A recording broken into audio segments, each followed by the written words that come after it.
This week on Life and Faith. I think Christians have a lot to bring to the political sphere where there is constantly disappointment, but also constantly the prospect of making life better for people, especially those who have less power than we do.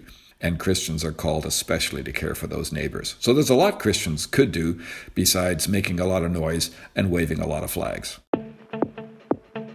An opinion you can change, like you change a shirt. But a worldview is something like your skin color. It's part of who you are. I want to be able to read for 2 hours with no one interrupting me. I said, I know what I'll do will be heretical, but I don't want it to be blasphemous.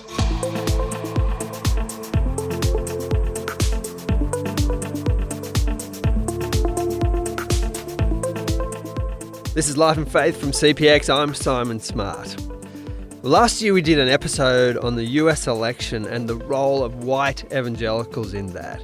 And since then we've had the controversy of the election itself, the refusal of Donald Trump and his supporters to accept the result, and then the terrible storming of the Capitol building. And we'll get to that in a moment. But there was a story that emerged among so many others in all that drama that I found particularly striking. It seemed to represent a whole lot of what has taken place over the last 30 years. It was a letter that a Republican member of Congress, Adam Kinzinger, received from members of his extended family after he voted in favour of impeaching the president. Here's how that went. Oh my, what a disappointment you are to us and to God. 11 members of his extended family signed this letter, and it's all incredibly damning. We were once so proud of your accomplishments. Instead, you go against Christian principles and join the devil's army, Democrats and fake news media. How do you call yourself a Christian when you join the devil's army?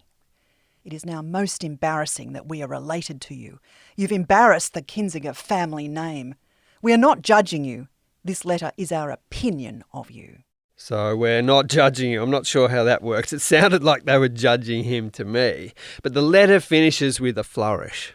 We are thoroughly disgusted with you. So what does that all sound like to you? The things that stand out in all of this is the utter rejection of someone for their political opinion and action. And let's not forget, he's a Republican, not a Democrat. And the linking to faith. You've sided with the devil. How can you call yourself a Christian? There's no place in their lives for him in this situation. The division and the way faith is connected to that is the thing that's so alarming to me about this. The politicisation of faith in the US has a long backstory, but the social revolution of the 60s and the 70s is key to understanding this, where conservative Christians respond to the way family and sexuality and authority was challenged so much in the upheaval of those decades. Responding to this and opting for a pragmatic engagement in politics, whereby apparently Christian values would be protected, conservative Christians join with secular conservatives to form the religious right. So from the Reagan presidency of 1980 onwards, the term evangelical Christian became synonymous with Republican voter. Faith, flag and country and GOP politics became intertwined. What do we make of all of that? What lessons can be learned from this history and its most recent manifestations? To help us out today, we're joined by Canadian author, theologian and CPX fellow, John G. Stackhouse Jr. I spoke with him from his home in New Brunswick. John, great to see you there. Thanks for joining us. Good to be back. Yeah, it's good to have you back on the program. Now, as you have observed the politics in the US in the last few years, and especially the last few months, I want to ask, what are the things that have most alarmed you?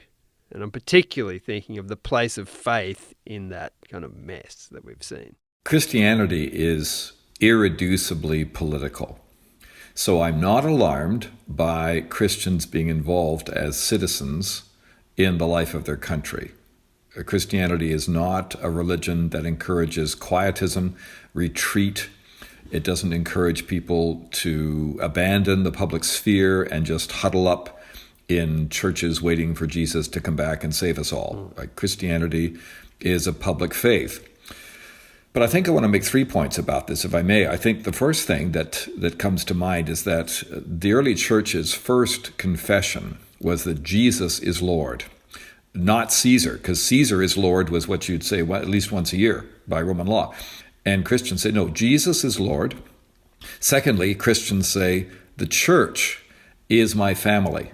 The church has my prior commitment over every other social organization and the state. And the third thing Christians want to say is that our primary mission, our God-given mission, is to make shalom, is to make the world flourish. Now, those sound like fairly vague ideas, but I think they have real political edge. If you say Jesus is Lord, you're saying, I don't mindlessly support any politician or any party.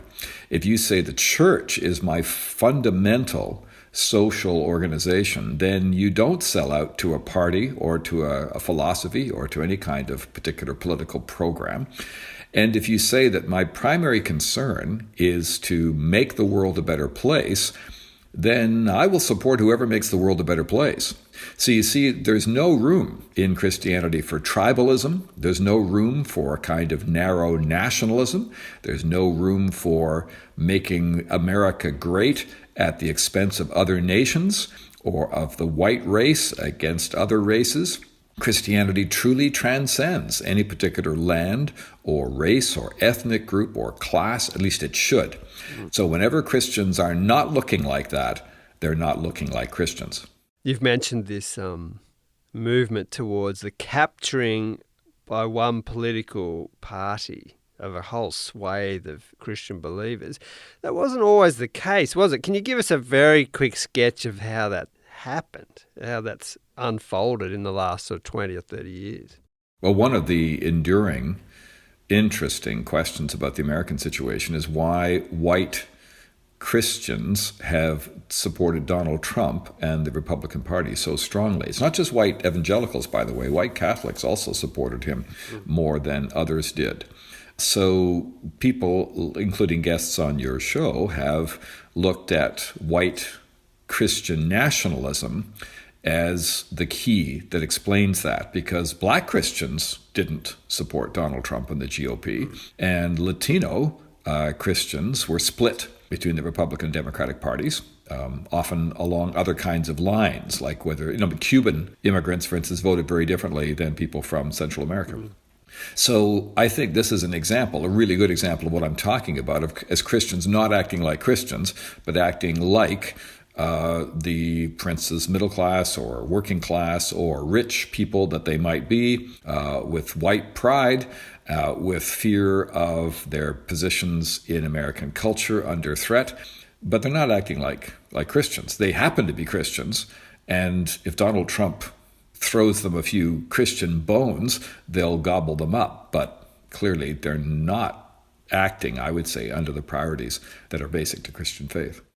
A much commented on incident in the storming of the Capitol building was when a group of protesters managed to fight their way to the floor of the House.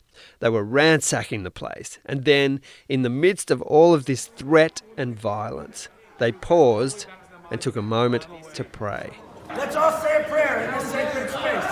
Thank you, Heavenly Father, for gracing us with this opportunity to allow us to send a message to all the tyrants, the communists, and the globalists, that this is our nation, not theirs. Yes. That we will not allow the American way of the United States of America to go down. Thank you, divine, omniscient, omnipotent, and omnipresent Creator God, for filling this chamber with your white light of love, with your white light of harmony. Thank you for filling this chamber with patriots that love you and that love Christ. Yes. Thank you, divine, omniscient, omnipotent, and omnipresent Creator God, for blessing each and every one of us here and now. Amen. Thank you, divine Creator God, for surrounding and filling us with your divine, omnipresent white light of love and protection, peace and harmony. Thank you for allowing the United States of America to be reborn. Thank you for allowing us to get rid of the communists, the globalists, and the traitors within our government. We love you and we thank you. In Christ's holy name we pray. Amen. When you see scenes like the people who stormed the Capitol building get inside the House and then pause to pray in the way that they did, I'm sure you've seen that. What's your kind of visceral response to that? My visceral response is revulsion, because I tend to have nausea whenever I see idolatry of any sort. as somebody who believes there is a true God and a living God to whom we owe our allegiance and our worship, if you worship anything else, there's something grotesque about that. And when it's so blatant that these people are in fact trying to co-opt the Christian God for some other cause, then as a Christian, I'm particularly offended. I'm not just surprised or revolted. I'm offended because they're taking my God and sticking them on top of their standard and on their flag. And I'd say that's not where my God belongs. Jesus is Lord, not the United States, not its cause. Now, you mentioned Christian nationalism, which has been identified as a big part of sort of evangelical thinking in the last few decades. What is it, and is it problematic? Or why is it problematic? Well, I think we have to put Christian in scare quotes when we stick it onto something like nationalism. I mean, it's not supposed to be Christian something else. Christian's not supposed to be a flavor of something else. Christian is supposed to be your fundamental allegiance to the Lord Jesus. And so it's fine to be, in fact, it's healthy to be a devoted member of your community. I'm a Canadian, and I, as a historian, am well aware of many of the faults of Canadians and of my country over our hundreds of years of history. But I still support Canada, and I do what I can to make Canada a better place. This is my people. And when I'm down under, I love talking with Aussies and Kiwis, but it's just not the same, just not my people in the same way.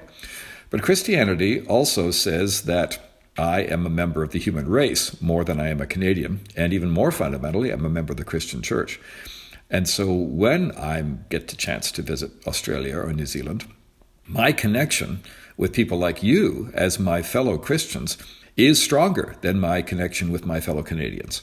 And I think it's supposed to be, because we serve the same Jesus and we are about the same business. And that's just not true of my fellow Canadians. We only are sort of accidentally, temporarily about the same sort of thing as we live together. But that's not the same as the ultimate cause of trying to make shalom. And that is the kind of, I think, generally happy tension we live in. And when that Christian commitment gives way to something secondary, like Canadian patriotism or American nationalism, something's gone badly wrong. And it goes badly wrong, doesn't it, when you put too closely attached the flag to any particular church, right? Well, it's just a mistake to bring national flags into churches. I respect those churches that don't do that. I think that there can be helpful cooperation between the state and the church. I think that any kind of rigorous church-state separation is a kind of overreaction. But I think that the clarification of those two domains and those two spheres is really important. And particularly within the part of the church where you're worshiping God, you've got to be really clear that the symbols are consistent. And we don't worship God and then secondarily our country. It's not about our country in that sense at all. And so those flags should simply be gone, I think. For people outside the church who look on and see all this sort of activity and posture towards the world with probably a very different picture to the one you gave us at the beginning, right, where you were saying this is what it should look like. What's your sense of people's perception of Christianity and Christians and how that's been impacted by recent political events? Well, there aren't many groups in general, religious or otherwise, that look their best when they're most furious on public display, right?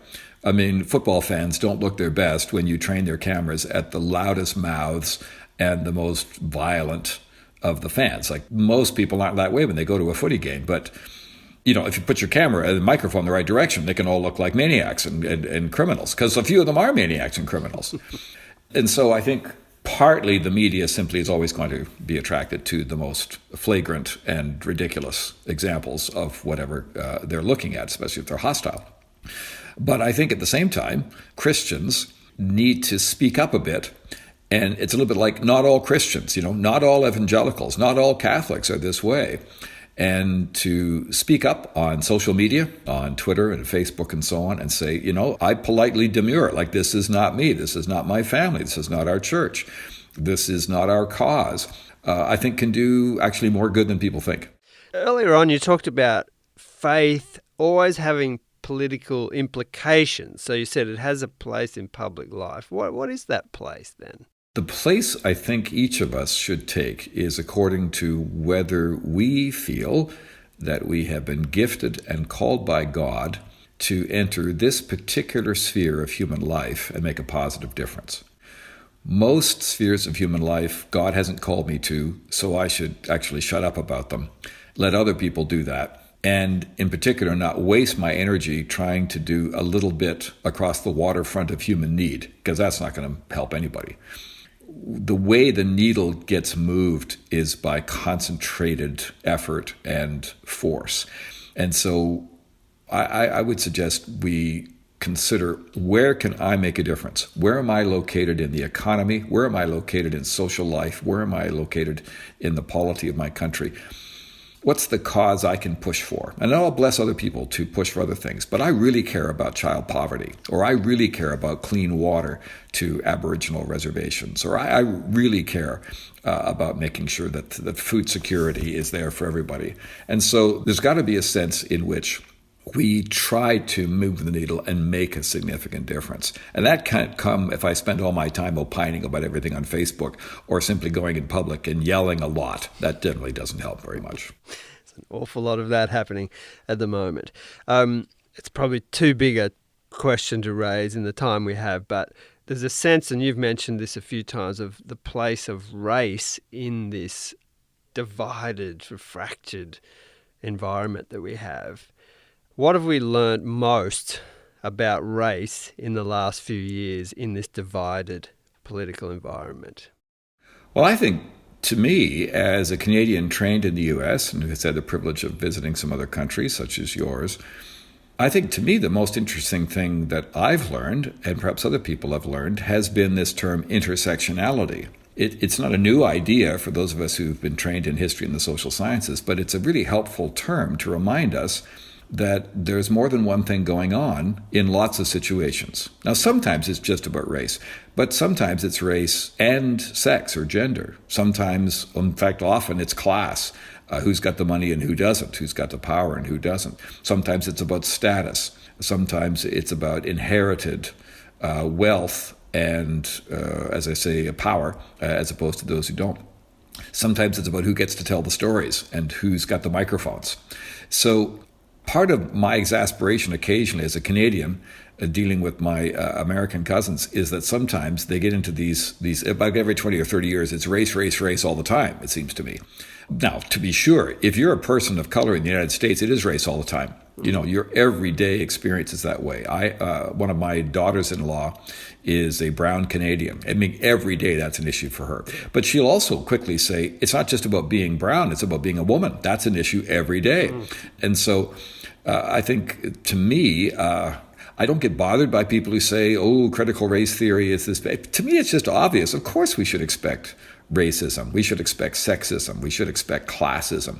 People with power generally try to keep it and, in fact, increase it at the expense of other people. So all of that, to me, is simply being realistic. And the world's a complex place. So to avoid simplistic ideas about what's wrong with the world, but at the same time then say, okay, it's a complex world, but I can maybe help here. And see, that's the kind of paradox I'm suggesting, Simon, is that we can't solve everything, each of us, but each of us can solve something. And let's see what that is that we can do to make things better.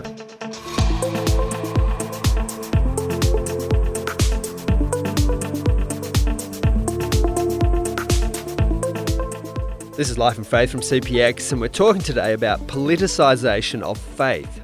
We've been speaking about the situation in the US where that is an especially pronounced phenomenon. What do Australians think about this? And what, if anything, does the US situation have to say to those of us who live in Australia? Nathan Campbell is an associate of CPX. He's a pastor and blogger and thinks a lot about these kinds of issues. I spoke with him from his home in Brisbane. Now, in the last 30 years or so, we've seen a huge shift in US politics where one side of politics has captured an enormous kind of swathe of the Christian community. Now, there's complex reasons for this, but do you see that situation as problematic, and if so, why?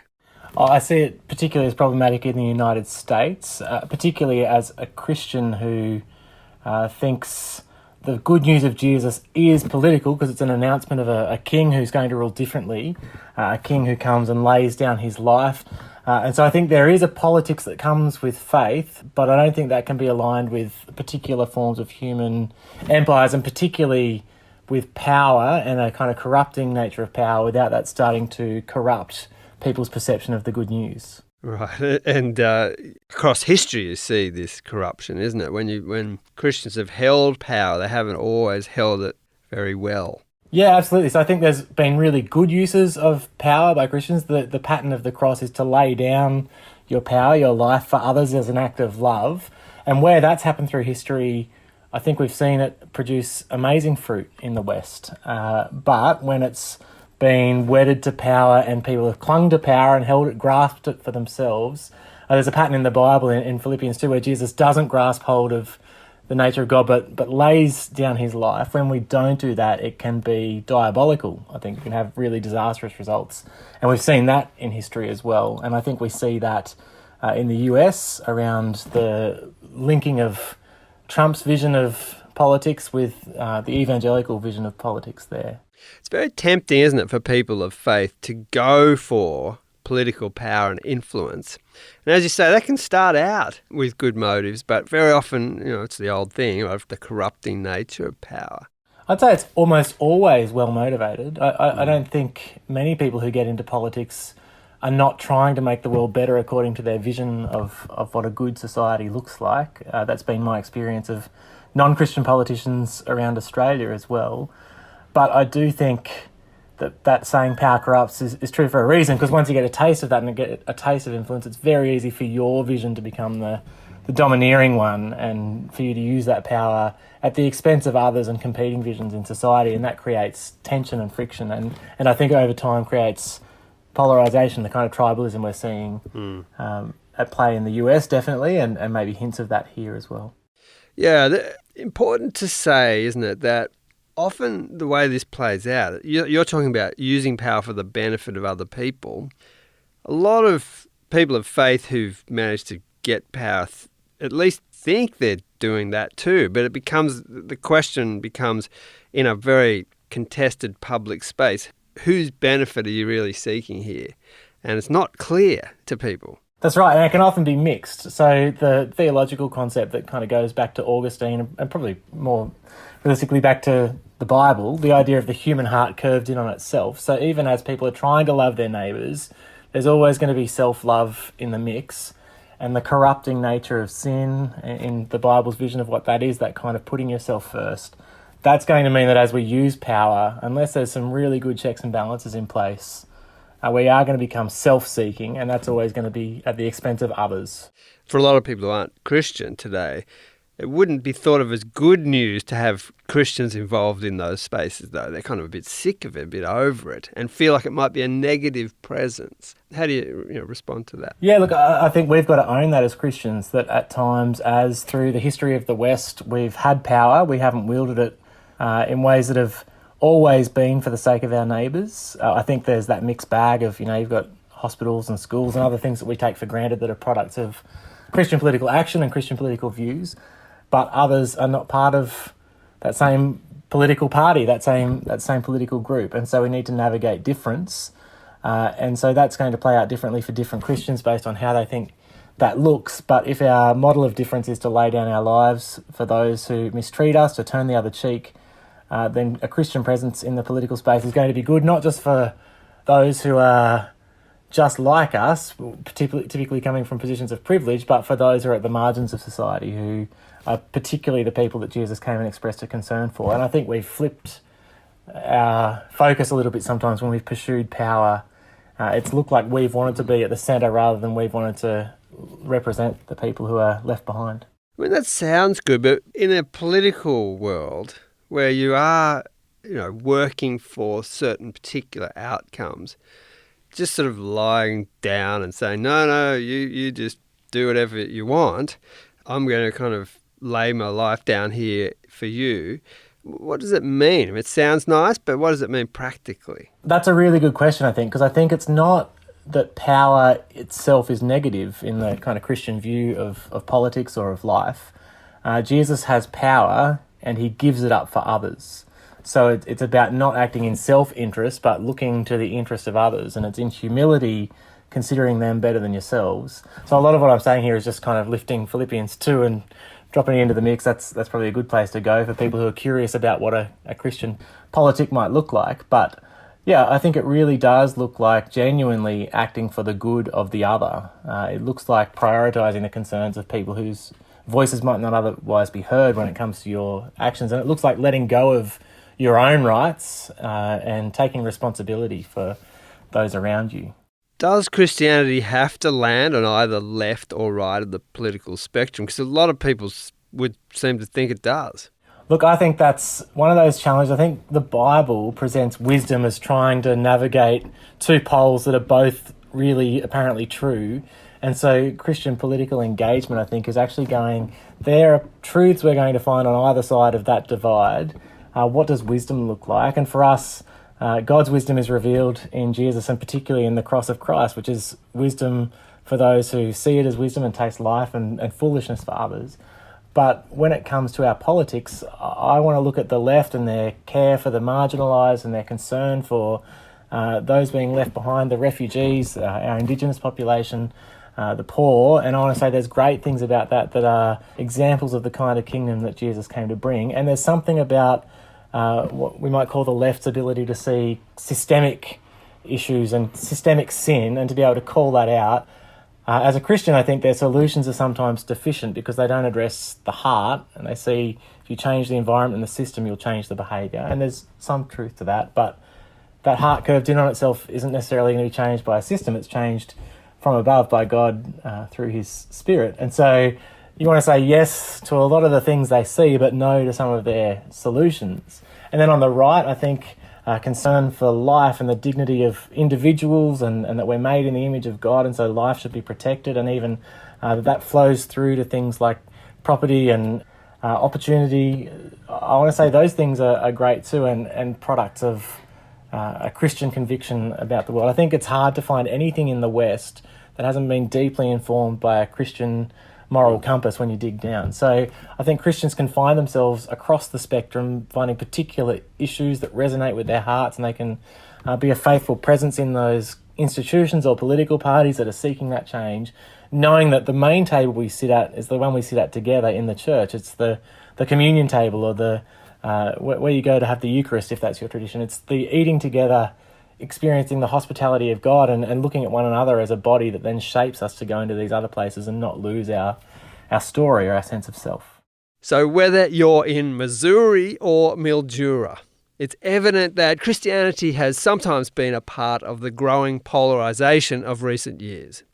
So what does Christianity have to offer by way of healing divisions and fractures in our society? Here's John Stackhouse again. Christianity and the Christian church as the community that advances the Christian outlook, I think really needs to recover the idea that among other things, it's not the only thing we are, but among the most important things that we are is a service organization. That we're put in the world by God to primarily bring people to acquaintance with Jesus Christ. Yes, that's the distinctive Christian work. But we bring people to meet Jesus Christ because he's the one who shows us and tells us how to live a proper human life. And then we're supposed to get about living proper human lives, which means trying to make anything better, any situation we're in, at work or at play, when we're making art, when we're pursuing sport, to make the situation better. We don't become Christians because it's a cool religion to belong to. It's not a particularly cool religion to belong to, or because it's a cool club. I've been to lots of churches. Not one of them was a cool place to be. It's about learning how to live life to the full and enjoying life lived according to the precepts of Jesus, which are the way, the truth, and the life, as he is. So what Christians can bring is literally a positive attitude, an attitude of hope that God is busy in the world and he does love us and he is trying to make things better. and a kind of realism at the same time that expects there to be sin and stupidity and waste. We're not shocked by that. We're disappointed by it, but we're not surprised. And so we just roll up our sleeves and keep trying to make things better. I think Christians have a lot to bring to the political sphere where there is constantly disappointment, but also constantly the prospect of making life better for people, especially those who have less power than we do. And Christians are called especially to care for those neighbors. So there's a lot Christians could do besides making a lot of noise and waving a lot of flags.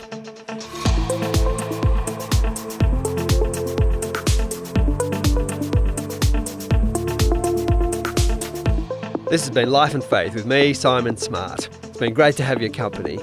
If you enjoyed this episode, why not let someone else know about it? Send them the link, get them into the conversation. Help spread the word about life and faith. Next week. If we put our minds to the society, we could be on Mars in 10 years. The technology we either have or we have prototypes for. It's just a matter of developing it. We know the people are tough enough and clever enough to be able to do it. We know the sort of people who will do it. It's just a matter of the political will of committing the resources to it. And the resources aren't that much. I mean, they're a lot for you and me, but compared to the amount of money that we spend on fighting wars of dubious value in various parts of the world, is actually quite trivial.